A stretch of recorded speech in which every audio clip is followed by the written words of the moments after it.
2019 թվականին մեծ էկրան բարձրացավ Քվենտին Տարանտինոյի «Մի անգամ Հոլիվուդում» ֆիլմը։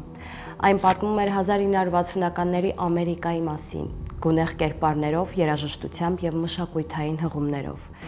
Բայց ֆիլմի ամենաուշագրավ պահերից մեկն այն էր, որ Տարանտինոն ներկայացրեց այլ պատմություն։ Ֆիլմում մի խումբ հանցագործ հիպիներ գիշերվա ընթացքում հայտնվում են Cielo Drive թաղամասում։ Նրանք ներխուժում են գլխավոր հերոսի տունը, դաժան հաշվեհարդար տեսնելու նպատակով, սակայն պատմությունը զարգանում է անսպասելի։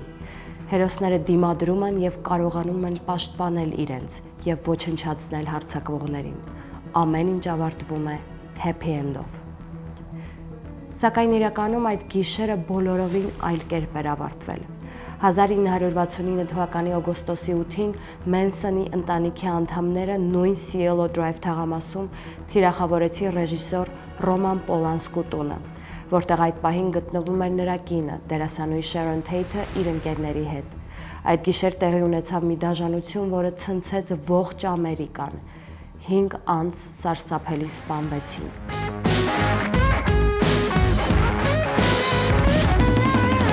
Սակայն Տարանտինոն գիտակցաբար ընտրեց պատմությունը փրկելու տարբերակը։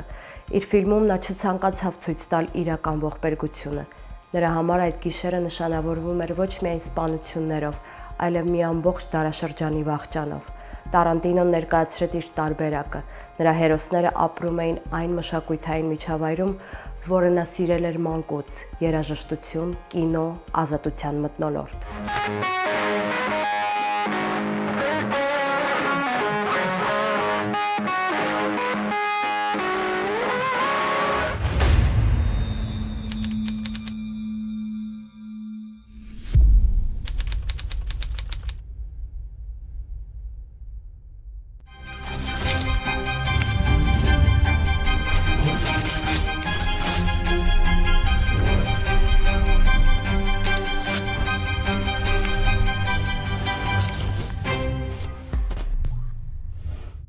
Իրական կյանքում Չարլզ Մենսոնի անունով փակվեց այդ դարաշրջանը։ Հիպիները, որոնք մինչ այդ ընկալվում էին որպես սիրո եւ խաղաղության քարոզիչներ, հասարակության աչքում դարձան կասկածելի ու վախ ներշնչող տարրեր։ Սպանությունները սև կնիքով փակեցին խաղաղության սերնդի պատմությունը։ Տարանտինոն իր ֆիլմում առաջարկեց այլընտրանք։ Իբր այդ գիշերը երբեք տեղի չունեցավ եւ Հոլիվուդի հերոսները փրկեցին ապագան, բայց փաստերը մնացին փաստեր։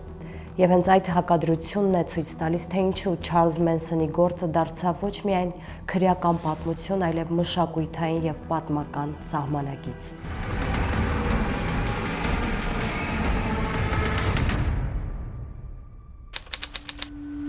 Չարլզ Մենսոնը ծնվել է 1934 թվականի նոյեմբերի 12-ին, Օհայո նահանգի Ցինցինատի քաղաքում։ Նրա հայրը լքել էր ընտանիքը դեռ մինչև տղայի ծնունդը։ Մայրը Քեթլին Մեդոքսը դեռահաս էր, անկայուն եւ կախված ալկոհոլից։ Երեխան մեծացավ առանց հոր եւ առանց ապահով ընտանեկան միջավայրի։ Քեթլինը մի անգամ բարում նույնիսկ փորձել է փոխանակել որդուն գարեջրի հետ։ Այս դրվագը մեկնաբանության կարիք չունի, այն պարզ ցույց է տալիս մոր վերաբերմունքը որդուն։ 1939 թվականին Քեթլինը դատապարտվեց 5 տարի ազատազրկման, զինված կողոպուտի համար։ Այդ պահին Չարլզը ընդամենը 5 տարեկան էր։ Նա մնաց մորաքրոջ խնամքին, առանց մայրական ուշադրության եւ սիրո։ Դպրոցական տարիները ոչ թե սովորելու, այլ նվաստացումների շրջան դարձան։ Առաջին օրը ուսուցիչը նրան նստեցրեց բոլորից առանձին, վերջին նստարանին։ Դա հստակ նշան էր, երեխան համարվում էր անպետք ու արժանի չէր նույնիսկ ընկեր ունենալուն։ Երբ Չարլին արցունքներով վերադարձավ տուն, նրան սպասվում էր նոր ցավ։ Տանը չհանդուրժեցին նրա լացը։ Տղամարդը չի լացում, ասացին նրան, եւ հաջորդ օրը որպես պատիժ Չարլզին ստիպեցին դպրոց գնալ աղջկա զգեստով։ Կարելի է միայն պատկերացնել, ինչ ծաղրի ենթարկվեց նա դպրոցում։ Այդ օրվա նվաստացումը խոր հետք թողեց նրա հոգում եւ սերմանեց զայրույթ ամբողջ աշխարհի հանդեպ։ Մոր բացակայությունն ու դպրոցական փորձությունները Չարլզին դարձրին մերժված։ Նա սկսեց փախչել տանից, ժամեր անցկացնել փողոցում, սովորեց գողանալ եւ խաբել։ Նրա համար դա դարձավ գոյատևելու միակ ճանապարհը։ 1942 թվականին մայրը պայմանականորեն ազատվեց բանտից։ Չարլզը վերադարձավ նրա մոտ։ բայց կյանքը նույնն էր, անկայուն ու լի խնդիրներով։ Ընտանիքում չկար ոչ սեր, ոչ էլ կայունություն։ 1947 թվականին ընդամենը 13 տարեկանում Մենսոնը առաջին անգամ գողացավ մեքենա։ Սա դարձավ նրա առաջին լուրջ հանցագործությունը։ Դրանից հետո սկսվեց երկար շղթա, պատանեկան կալանավայրեր, ուղիչ դպրոցներ եւ նոր փախուստներ։ Այդ հաստատություններում նա ոչ միայն զրկվեց ազատությունից, այլև հանդիպեց բռնության եւ նվաստացման։ Ավագ տղաները նրան պարբերաբար ծեծում էին, ստորացնում։ Նա հաճախ դառնում էր նաեւ սեռական բռնությունների զոհ։ Այդ ամենը ձևավորեց նրա աշխարհայացքը։ Չարլզը սովորեց մեկ բան. եթե ինքը չի ղեկավարում, ապա իրեն կջախջախեն։ Այս համոզմունքը հետագայում պիտի դառնար նրա գլխավոր զենքը։ Եվ հենց այս դժոխային մանկությունից ծնվեց մի մարդ, որի անունը տարիներ անց կապվելու էր Ամերիկայի պատմության ամենասարսափելի էջերի հետ։ I don't know pain. I have no depth of pain. I have no depth of suffering. I don't know ridicule. I don't know all the bad things. I haven't been punished by you all my life since I was 10 years old. I've been in every reform school you got across the country and used to lay down and have to get my ass whipped till I couldn't walk. Չարլզի պատանեկան տարիները վերածվեցին անվերջանալի փախուստների եւ հանցագործությունների շղթայի։ Նա ապրում էր փողոցում, գողանում էր ու խաբում, կարծելով, որ դա է գոյատևելու միակ ճանապարհը։ Անընդհատ հայտնվում էր ուղիչ դպրոցներում եւ պատանեկան կալանավայրերում, ապա փախչում այնտեղից։ Ամեն փախուստ ավարտվում էր ձերբակալությամբ։ Ամեն նոր ձերբակալություն բերում էր ավելի խիստ պատիժ։ Մինչև 18 տարեկանը նա արդեն տասնյակ փախուստի փորձ էր արել։ Կալանավայրերից մեկի հոգեբանը տվել էր այսպիսի եզրակացություն. չի ենթարկվում կանոններին, բայց կարողանում է արագ ազդեցություն գործել մյուսների վրա։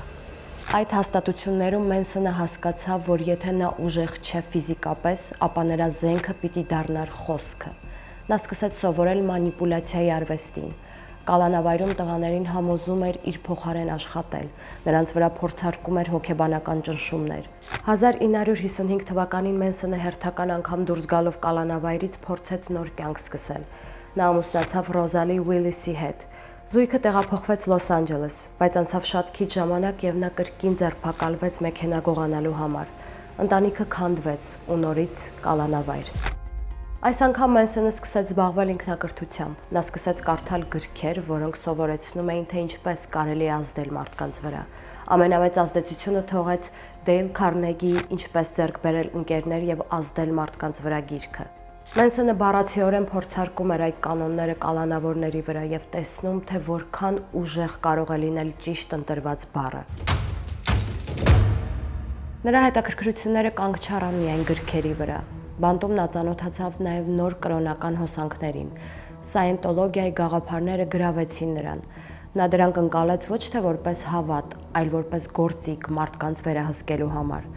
Նույն տարիներին Մենսոնը սկսեց գիտար նվագել։ Երաժշտությունն առաջին հայացքից երազանք էր, բայց իրականում դա էլ դարձավ միջոց։ Երաժշտությամբ նա գրավում էր ուշադրությունը եւ ստեղծում իր շուրջը առաջնորդի տեսիլք։ 1960 թվականին նա կրկին դատապարտվեց խարդախությունների համար։ Դատավճիռը 10 տարվա ազատազրկումն էր։ Պահպանվել է մի այսպիսի հոգեբանական նկարագրություն։ Նա կյանքը ընկալում է որպես խաղ։ Եթե կանոնները խանգարում են, նա պարզապես անտեսում է դրանք։ Երբ 1967 թվականին Մենսոնը պայմանական վաղաժամկետ ազատմամբ դուրս եկավ բանտից, արդեն 32 տարեկան էր։ Իր կյանքի մեծ մասը անցկացրել էր կալանավայրերում։ Նա այլևս նախկին պատանին չէր։ Նա դուրս եկավ ոչ թե որպես ուղղված մարդ, այլ որպես փորձառու մանիպուլյատոր։ Մարդ, ով հավատում էր, որ իր միակ ուժը դա մարդկանց վերահսկելու ունակությունն է։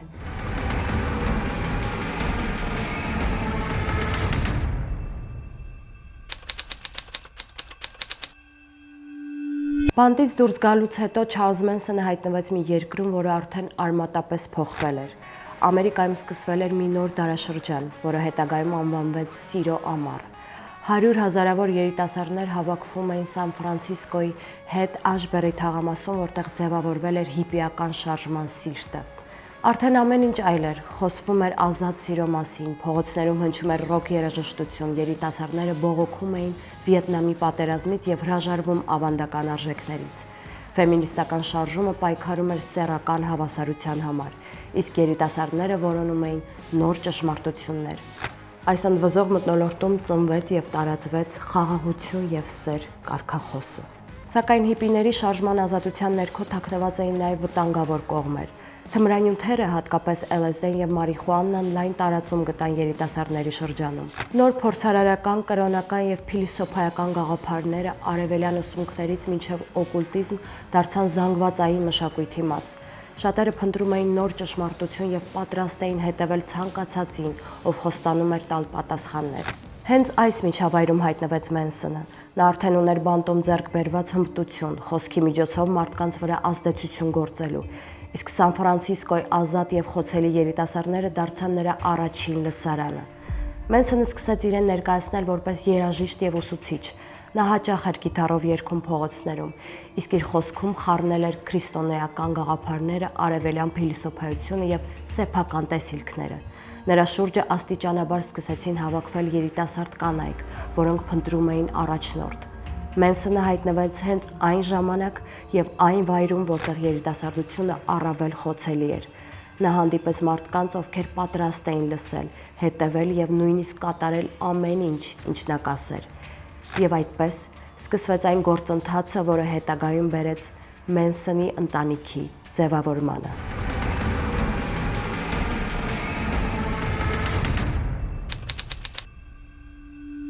1967-ից 68 թվականներին Մենսոնը տեղափոխվեց Սան Ֆրանցիսկո։ Նրա շուրջ հավաքվել էր մի փոքր խումբ, մի քանի երիտասարդ աղջիկներ, ովքեր հիացած էին նրա խոսքերով եւ երաժշտությամբ։ Նրանք հրաժարվել էին իրենց ընտանիքներից, թողել կրթությունը եւ սկսել ապրել Մենսոնի կողքին։ Մենսոնը ներկայացնում էր իրեն որպես երաժիշտ եւ հոգեվոր առաջնորդ։ Նրա երգերը զուգորդվում էին քարոզների հետ, որոնցում խառնված էին աստվածաշնչի հատվածներ, արևելյան փիլիսոփայություն եւ նրա սեփական տեսիլքները։ 1968 թվականին Մենսոնը տեղափոխվեց Լոս Անջելես։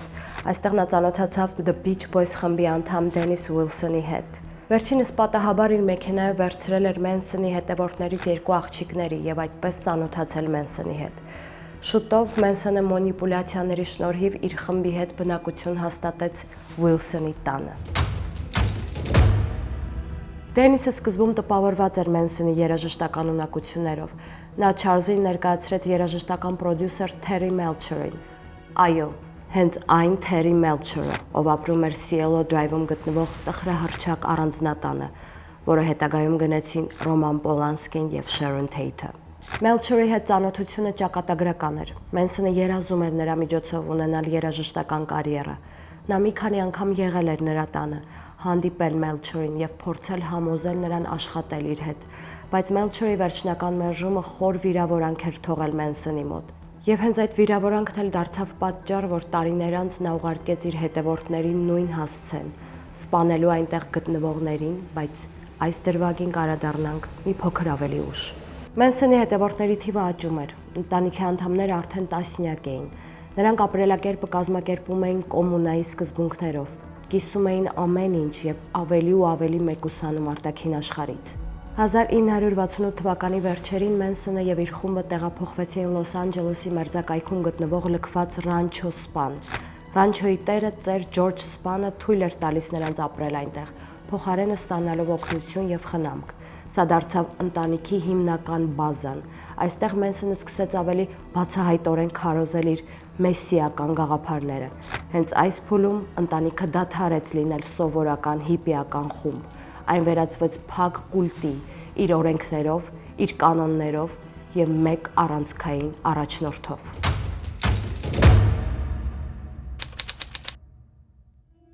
1968-ից 69 թվականներին Մենսոնը սկսեց ձևավորել իր գաղափարախոսությունը, խառնելով Աստվածաշունչը,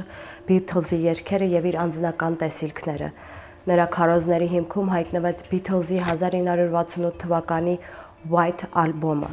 Մենսոնը պնդում էր, որ այդ ալբոմում հատուկ գաղտնի հաղորդագրություններ կան միայն իր եւ իր հետևորդների համար։ Հատկապես մեծ տեղ էր տրվում Helter Skelter երգին։ Իրական իմաստով Helter Skelter-ը սովորական բրիտանական մանկական զվարճանք էր։ Սահնակով սահել պտուտակավոր սահադաշտում, եւ երգը գրված էր որպես էներգետիկ ռոք կոմպոզիցիա։ Բայց Մենսոնը այն մեկնաբանում էր որպես առաջիկա ռասայական պատերազմի մարգարեություն։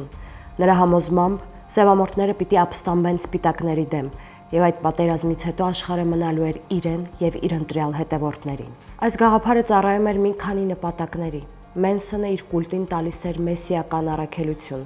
Նրանք ընտրյալներ էին, ովքեր պիտի ապրեին ու առաջնորդեին նոր աշխարհը։ Այն դարձավ վախի գործիք, պատերազմը մոտ էր, ուստի գոյատևելու միակ ձևը նրա ցուցումներին հետևելն էր։ Եվ ամենակարևորը, այն դարձավ սպանությունների արդարացում։ Մենսոնի խոսքով սպանությունները քայլեր էին դեպի մեծ առաքելություն, այլ ոչ թե հանցագործություն։ Միևնույն ժամանակ հարցեր առաջանում ինչպես էր ընտանիքը գոյատևում։ Նրանք գումար էին հայթայթում տարբեր աղբյուրներից։ Սկզբում նրանց աջակցում էր Դենիս Ուիլսոնը, The Beach Boys խմբի անդամը։ Երբ այդ աջակցությունը դադարեց, գումար ստանալու հիմնական ձևերը դարձան մեքենաների գողությունը եւ խանութներից հափշտակությունը։ Որոշ կանայք զբաղվում էին մարմնավաճառությամբ եւ գումարը բերում էին խմբին։ Երբեմն էլ նրանք վաճառում էին թմրանյութեր։ Կենցաղը կազմակերպված էր որպես փակ համայնք։ Բոլորը միասին էին ապրում, կիսում էին սնունդը, հագուստը, գումարը։ Գործնականում ամեն ինչ որոշում էր միայն Մենսոնը։ Նրա քարոզներում մշտապես հղումներ կային Աստվածաշնչին։ Նա մեջբերում էր հատկապես հայտնության գիրքը, ներկայացնելով իրեն որպես մեսիա։ LSD-ի օգտագործումը դարձավ կուլտի կյանքի անբաժան մաս։ Թմրանյութի ազդեցության տակ նա ժամերով քարոզում էր եւ այդ փորձառությունը խորացնում էր հետևորդների ենթակայությունը։ 1969 թվականի սկզբին ընտանիքը ուներ արդեն շուրջ 50 անդամ։ Նրանք հիմնականում երիտասարդ կանայք էին, մի մասը դեռահասներ էին։ Խմբի ներսում քննադատական մտածողությունը վերացել էր։ Արտաքին աշխարհի համար նրանք հերթական հիպիներն էին, բայց իրականում ռանչոյում գործում էր փակ կուլտ, իր դոգմաներով եւ անսահման իշխանությամբ օժտված առաջնորդով։ 1969 թվականի ընթացքում Մենսոնի քարոզներում Helter Skelter-ի թեման ավելի ու ավելի էր կենտրոնական դառնում։ Նա պնդում էր, որ ռասայական պատերազմը սկսվելու է շատ շուտով եւ ընտանիքը պետք է պատրաստ լինի։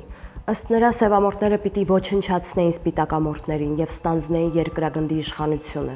բայց ի վերջո չկարողանային կառավարել աշխարհը։ Այդ պահին Մենսոնը եւ իր ընտրյալները պիտի դուրս գային իրենց թաքստոցից եւ ստանձնեին նոր աշխարհի ղեկավարումը։ Թաքստոցը ըստ Մենսոնի պետք է լիներ անապատում։ Նա պատմում էր հետևորդներին մի առասպելական վայրի մասին, որը գտնվում էր Death Valley-ի մոտակայքում։ Մենսոնը համոզում էր, որ այնտեղ գոյություն ունի հսկայական ստորգետնյա քաղաք, հնագույն ցեղերի կողմից կառուցված։ Նա վստահեցնում էր, որ այդ քաղաքը լինելու է իրենց ապաստարանը, որտեղ նրանք կկարողանան սպասել պատերազմի ավարտին։ Այս շրջանում Մենսոնը ավելի էր խստացնում վերահսկողությունը իր հետևորդների վրա։ Նա պնդում էր, որ իր տեսիլքներն իրական են, իսկ արտաքին աշխարհը շուտով կքանդվի։ Ամեն նոր քարոզ ավելի էր խորացնում գաղափարը, որ միայն Մենսոնի ընտանիքը պիտի փրկվի։ 1969 թվականի կեսերին ընտանիքը արդեն բացահայտորեն պատրաստվում էր տեղափոխվել անապատ, բայց Մենսոնի համար ակնհայտ էր դառնում, որ իր կանխատեսած պատերազմը չի սկսվում։ Այս հիասթափությունն ու սպասման ձգձգումը շուտով նրան տարան դեպի նոր, շատ ավելի մռայլ որոշումների։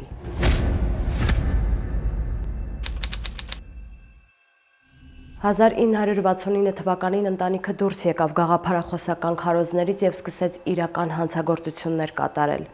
Այս շրջանը դարձավ այն կետը, երբ Մենսոնի խոսքերը վերածվեցին գործի։ Առաջին մեծ միջադեպը կապված էր Գարի Հինմանի հետ, երաժիշտ եւ ուսուցիչ, ով կապեր ուներ հիպիական շարժման հետ։ Մենսոնը համոզված էր, որ Հինմանը գումար ունի եւ կարող է այն տրամադրել ընտանիքին։ 1969 թվականի հուլիսին Մենսոնը իր մարդկանց ուղարկեց Հինմանի տուն։ Մի քանի օր շարունակ նրանք պահեցին նրան կալանքի տակ, պահանջելով գումար։ Երբ Հինմանը հրաժարվեց, Մենսոնը անձամբ եկավ նրա տուն։ Վերցրեց սուրը եւ հարձակվեց նրա վրա։ Մահացու հարվածը հասցրեց կուլտի անդամներից մեկը, Բոբի Բոսոլեյը։ Հինմանը սպանվեց, իսկ պատերին արյունով գրվեց Political Pig-ի արտահայտությունը։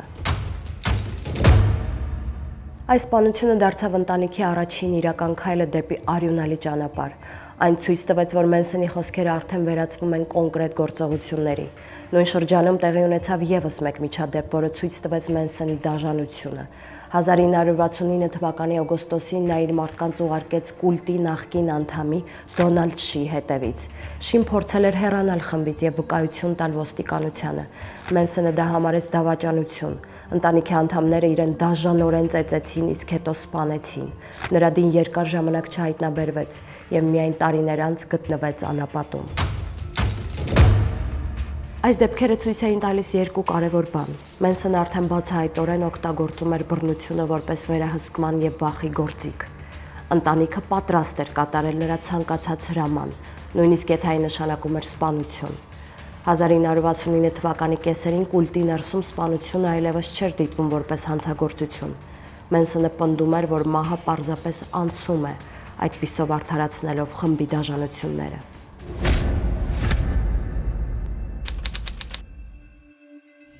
1969 թվականի օգոստոսի սկզբին Մենսոնը որոշեց, որ ժամանակն է իրականացնել այն, ինչին երկար ժամանակ պատրաստվում էր իր ընտանիքը, բայց թիրախի ընտրությունը պատահական չէր։ Այն տունը, որը նա ցույց տվեց իր մարդկանց, նախկինում պատկանում էր հայտնի երաժշտական պրոդյուսեր Թերի Մելչերին։ 1968 թվականի ընթացքում Մենսոնը մի քանի անգամ անձամբ գնացել էր Մելչերի տուն, Բենեդիկտ կանյոնում գտնվող առանձնատունը։ Այնտեղ նա նվագել էր իր երգերը, փորձել համոզել Մելչերին, որ իր երաժշտությունը արժանի է ձայնագրման։ Երբեմն նա հայտնվում էր առանց հրավերի, ինչը զայրացնում էր տանտիրոջը։ Մելչերի վերջնական մերժումը Մենսոնի համար դարձավ ոչ միայն մասնագիտական հիասթափություն, այլև անձնական վիրավորանք։ Մելչերը տեղափոխվեց այլ տուն, բայց Մենսոնը այդպես էլ չմոռացավ նախկին հասցեն։ Նրա աչքերում այդ տունը դարձավ խորհրդանշական։ Այնտեղ ապրում էին հարստության եւ հաջողության մարդիկ, որոնք մերժել էին իրեն։ Հենց այդ պատճառով էլ Մենսոնը որոշեց ուղարկել իր մարդկանց հենց այդ վայր։ 1969 թվականի օգոստոսի 8-ին Մենսոնը հանձնարարեց Սյուզան Աթքինսին, Պատրիսիա Քրենվինքլին, Լինդա Քասաբյանին եւ Չարլզ Տեքս Ուոտսոնին գնալ այդ տուն եւ սպանել բոլորին, ովքեր կգտնվեն այնտեղ։ Այո, երբ լսում ենք Քասաբյան ազգանունը, առաջին միտքը հենց հայկական արմատների մասին է։ Սակայն իրականում Լինդա Քասաբյանը հայկական արմատներ չուներ։ Այդ ազգանունը նրան փոխանցվել էր ամուսնությունից հետո, երբ նա ամուսնացավ հայազգի Ռոբերտ Քասաբյանի հետ։ Նրանք շատ արագ բաժանվեցին, սակայն ազգանունը մնաց։ Քասաբյանի դերը այս գործի մեջ դարձավ առանցքային, բայց այս մասին մի փոքր ուշ։ Տունը վաղուց արդեն Մելչերին չէր պատկանում։ Այն պատկանում էր հայտնի ռեժիսոր Ռոման Պոլանսկուն եւ նրա կնոջը Շերոն Թեյթին։ Ռոման Պոլանսկին այդ ժամանակ արդեն հայտնի ռեժիսոր էր։ 1968 թվականին նրա Ռոզմարիի երեխան ֆիլմը մեծ հաջողություն էր գրանցել եւ նրան բերել համաշխարհային համբավ։ Նրա կինը Շերոն Թեյթը ամերիկացի դերասանուհի էր, ով իր կարիերան սկսել էր մոդելային աշխարհից, այնուհետև անցել կինո։ Նա համարվում էր նորահայտ, բայց խոստումնալից աստղ Հոլիվուդում։ Հասցրել էր նկարահանվել մի քանի ֆիլմերում, այդ թվում 1967-ին նկարահանված Valley of the Dolls-ում, որը նրան բերեց լայն ճանաչում։ 1968-ին նա ամուսնացավ Պոլանսկու հետ եւ արդեն 69-ին սպասում էր իրենց առաջին երեխային։ Նրա կարիերան միայն սկսում էր աճել եւ շատերը վստահ էին, որ նրան սպասվում էր մեծ ապագա կինոաշխարհում։ Հարձակման գիշերը Պոլանսկին ԱՄՆ-ում չէր։ Նա նկարահանումներով գտնվում էր Եվրոպայում։ Տանը հղի Շերոն Թեյթն էր, իր ընկերների Ջեյ Սեբրինգի, Աբիգեյլ Ֆոլջերի եւ Վոյտեկ Ֆրիկովսկու հետ։ 1969 թվականի օգոստոսի 8-ին կեսգիշերից հետո Մենսոնի կողմից ուղարկված խումբը մեքենայով հասավ Բենեդիկտ կանյոնում գտնվող Cielo Drive-ի թաղամասի հայտնի առանձնատան մոտ։ Նրանք մեքենան թողեցին ներքևում եւ բարձրացան դեպի առանձնատուն։ Ոթսոնը կտրեց հեռախոսային գիծը տունը արտաքին աշխարհից մեկուսացնելու համար։ Հենց այդ պահին նրանք նկատեցին ավտոմեքենայի մեջ նստած Սթիվեն Փերենտին, 18-ամյա երիտասարդին, ով այդ գիշեր պատահաբար էր հայտնվել Cielo Drive-ում։ Նա պարզապես եկել էր տեսնելու իր ծանոթին, որը ապրում էր հարևան առանձնատանը։ Ոթսոնը մոտեցավ եւ ատրճանակի 4 գրակոցով սպանեց Սթիվենին։ Դրանից հետո նրանք անցան ցանկապատի վրայով եւ մոտեցան տան մուտքին։ Տան ներսում նրանք նախ տեսան Վոյտեկ Ֆրիկովսկուն։ Ֆրիկովսկին փորձեց դիմադրել, բայց Ոթսոնը եւ Աթքինսը միասին հարձակվեցին նրա վրա։ Ֆրիկովսկին սպանվեց դանակի բազմաթիվ հարվածներից եւ կրակոցից։ Հաջորդ զոհը դարձավ Ջեյ Սեբրինգը։ Նրան սկզբում կապեցին, ապա դանակահարեցին։ Աբիգեյլ Ֆոլջերը փորձեց փախչել։ Դուրս վազեց այգի, բայց նրան բռնեց Պատրիսիա Քրենվինքլը։ Նրան եւս դանակահարեցին։ Վերջին զոհը Sharon Tate-ն էր։ Երբ սպանությունները ավարտվեցին, Սյուզան Աթքինսը Sharon Tate-ի արյունով պատի վրա գրեց «Pig» բառը։ Խմբի դաժան գործելավոճը, ինչպես նաև այդ գրությունը պետք է ծառայեին որպես կեղծ պատրվակ Մենսոնի ծրագրած Helter Skelter ցեղային պատերազմի մեկնարկի համար։ Առավոտյան Լոս Անջելեսը շոկի մեջ էր։ Մամուլը անմիջապես այս դեպքը վերագրեց հանցավոր խմբերին, բայց որևէ կոնկրետ վարկած չկար։ Սակայն Մենսոնը չկանգնեց։ Հաջորդ գիշեր օգոստոսի 9-ին նա նորից ուղարկեց իր մարդկանց։ Այս անգամ թիրախ դարձավ Լաբիանկա ընտանիքը, որոնք ապրում էին Լոս Ֆելիս թաղամասում։ Նրանց տունը Մենսոնը ընտրեց պատահական, որպեսզի ցույց տա, որ սպանությունները շարունակվելու են։ Խումբը ներխուժեց տուն։ Լենո եւ Ռոզմարի Լաբիանկաները դաժանորեն սպանվեցին։ Լենոյի մարմնի վրա դանակի խորը վերքեր էին, որովայնի վրա փորագրված էր war բառը։ Պատերին կրկին գրված էին Death to Pigs, Rice, Helter Skelter կարգախոսները։ Երկու գիշերների ընթացքում սպանվեցին 7 մարդ։ Այս դեպքերը ցնցեցին Ամերիկայի հասարակությանը։ Մարդիկ չէին հասկանում, թե ով կարող էր նման բան անել։ Ոստիկանությունը սկզբում կապ չէր գտնում երկու դեպքերի միջև, քանի որ տները տարբեր էին, զոհերը միմյանց հետ ոչ մի կապ չունեին։ Սպանությունները դարձան ոչ միայն դաժան հանցագործություն, այլև խորհրդանշական գործողություն։ Մենսոնը ցանկանում էր, որ դրանք մեկնաբանվեին որպես ազդանշան Helter Skelter պատերազմի սկզբի։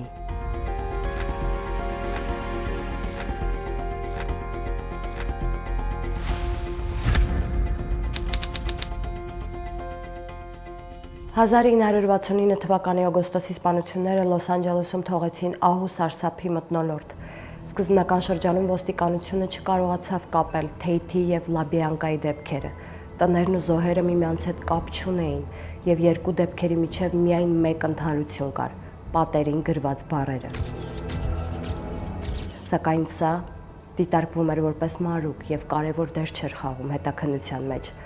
Առաջին լուրջ առաջընթացը եղավ Գարի Հինմանի գործի քննության ժամանակ։ Սպանության մեջ կասկածվող Բոբի Բոսոլեը ձերբակալվեց հուլիսին։ Նրա մեքենայից ոստիկանությունը հայտնաբերեց Աբիգեյլ Ֆոլջերի պատկանող զարդեր եւ թանկարժեք մետաղադրամներ։ Այդ պահին Հինմանի սպանությունը փաստացի կապվեց Թեյթի տան դեպքի հետ։ 1969 թվականի հոկտեմբերին ոստիկանությունը ստացավ նոր տեղեկություններ։ Դենի Դե Կարլոն, ընտանիքի նախկին անդամներից մեկը, ոստիկաններին պատմեց Մենսոնի քարոզների մասին։ Նրան հետևեցին նաև այլ վկաների խոսքերը։ 1969 թվականի հոկտեմբերի 10-ին իրականացվեց մեծածավալ ոստիկանական գործողություն Ռանչո Սպանում եւ Ռանչո Բարկերում,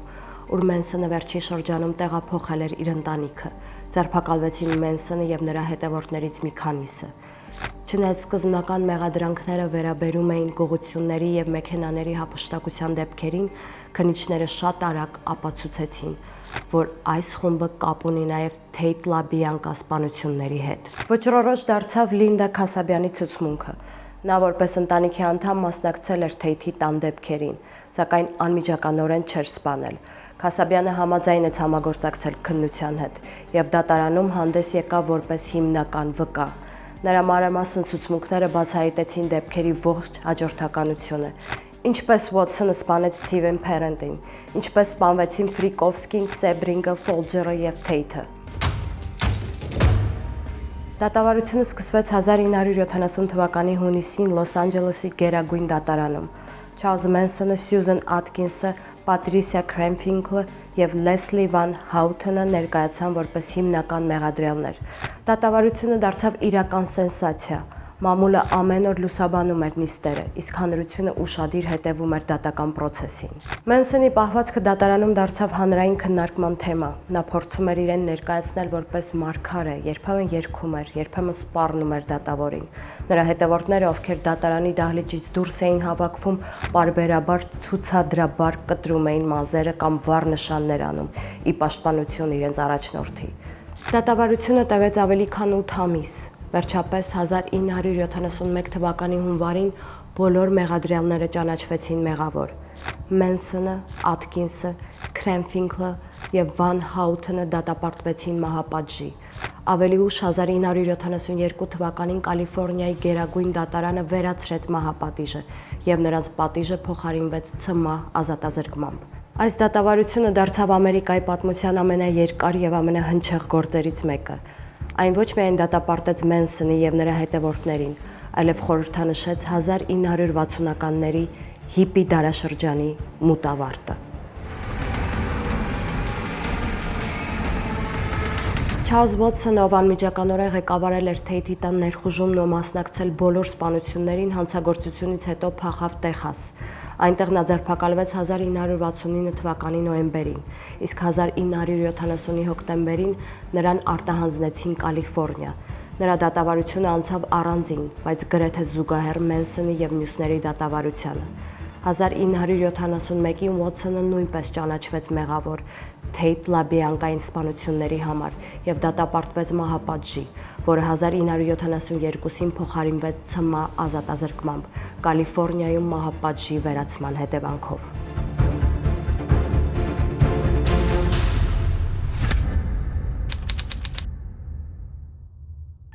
Չարլզ Մենսոնի դատավարությունից հետո նրա անունը երբեք չանհետացավ ամերիկյան իրականությունից։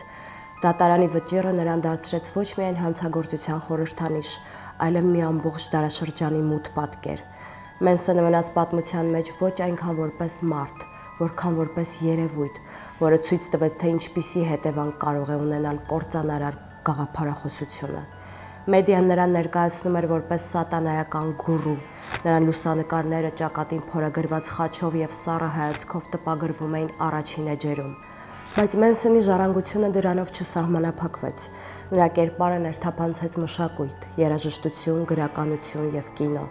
1970-ականներին լույս տեսան տասնյակ գրքեր, ամենահայտնին Վինսենտ Բուգլիոսի Helter Skelter-ը, որն աշխարհում վաճառվեց միլիոնավոր օրինակներով։ Երաժշտության մեջ Մենսոնի ազդեցությունը նույնպես նկատելի էր։ Նրա երգերի հրապարակումը ձերբակալությունից հետո ամրապնդեցին մերժված արվեստագետի կերպարը։ 90-ականներին Guns N' Roses-ը ձայնագրեց նրա երգերից մեկը, իսկ Մերլին Մենսոնը իր առաջին ալբոմը ստեղծեց Cielo Drive-ում գտնվող այն նույն տանը, որը ժամանակավորապես վերածվել էր Lepic ձայնագրման ստուդիայի։ Երաժիշտը նաև վերցրեց իր բեմական անունը Մերլին Մենսոն, որը ներշնչված էր հենց Չարլզ Մենսոնի կերպարով։ Մինչև 1969 թվականը հիպիները ընկալվում էին որպես խաղաղության եւ սիրո խորհրդանիշ։ Նրանք կոչ էին անում ազատության, բաց հարաբերությունների եւ պատերազմների դադարեցման։ Ամերիկյան հասարակության աչքում հիպիները արևի երեխաներ էին, գունավոր հագուստով, երաժշտությամբ եւ անսահման ազատությամբ։ Սակայն Մենսոնը ամբողջովին փոխեց այդ պատկերացումը։ Նա լինելով հենց այդ շարժման միջավայրում կարողացավ իր հետևորդներին վերածել սպանությունների գործիքների։ Սեր եւ ազատություն քարոզող սիմվոլիկան մի ակնթարթում կապվեց արյան եւ դաժանության հետ։ Դրանից հետո հիպիներն այլևս չընկալվեցին միայն որպես անմեղ ու անվնաս երիտասարդներ։ Հասարակությունը սկսեց նրանց դիտել կասկածանքով, վախենալով, որ այդ խաղաղ մարդիկ կարող են թաքցնել վտանգավոր ծայրահեղական գաղափարներ։ Մենսոնը ոչ միայն սպանեց անմեղ մարդկանց, այլև կոտրեց մի ամբողջ սերնդի կերպարը։ Այսպես 1960-ականներին խաղաղասիրական շարժման պատմությունը փակվեց մութ էջով։ Մենսոնը դրեց այն սև կնիքը, որով ավարտվեց հիպիների դարաշրջանը։ Pain's not bad, it's good. It teaches you things.